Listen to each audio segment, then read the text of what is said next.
The rest of the story. William and James were brothers-in-law. William was married to Olivia Norris within months of James's marriage to Olivia's sister Elizabeth Ann. It was only after William and James became brothers-in-law that the two realized neither of them should have been here in the first place. That is, they'd come to live in Cincinnati not by design, but because of an unanticipated, remarkably similar occurrence. It was a warm summer evening that the two young men, relaxing after supper on their father-in-law's front porch, related to each other the rest of the story. James had come to America first. Hard times drove his parents from Ireland in 1819.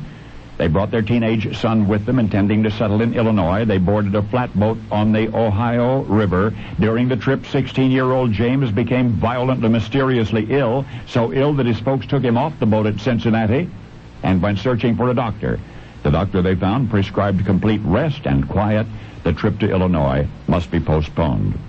And yet, by the time James recuperated, his mother and father had grown to like Cincinnati enough to make it their new home. So James grew up to make and sell soap. William, on the other hand, was a grown man when he came to the United States, but the hard times that drove him from his native London were personal ones. He had saved all of his young life to open a woolen goods shop of his own. He was in business only one day, for in the middle of the following night, thieves stole everything on the premises. Suddenly, deep in debt, William convinced his creditors that the only way he could pay them back would be to take advantage of the abundant opportunities of the New World. And shortly thereafter, he and his first wife, Martha, left England, came to America. And then they boarded a flatboat on the Ohio River. Their intended destination was Kentucky.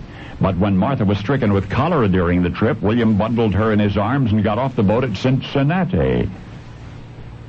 There was nothing the doctors could do. After lingering a few miserable days, Martha died. William, grieving and alone, lost all of his ambition. He would remain in Cincinnati, take whatever work came his way. He settled for selling candles from a rented shop downtown. Even after the lovely Olivia Norris, whom he met at church, restored his interest in life, William continued making and selling candles.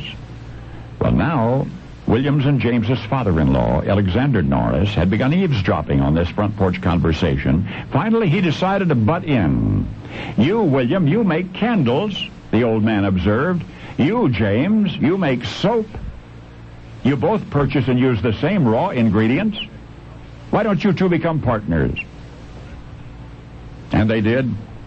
They became partners who were to succeed as have few in the history of American enterprise. Their alliance was a destiny, admirers called it, without ever knowing what you now know. That once upon a river called the Ohio, two flatboat voyagers never got to where they were going. They made emergency stops in Cincinnati instead and stayed. And thus did the Cincinnati detour become an unexpected and profitable destination for two young men merged by marriage and by a mutual need for tallow. William Proctor and James Gamble. Proctor and Gamble. And now you know the rest of the story.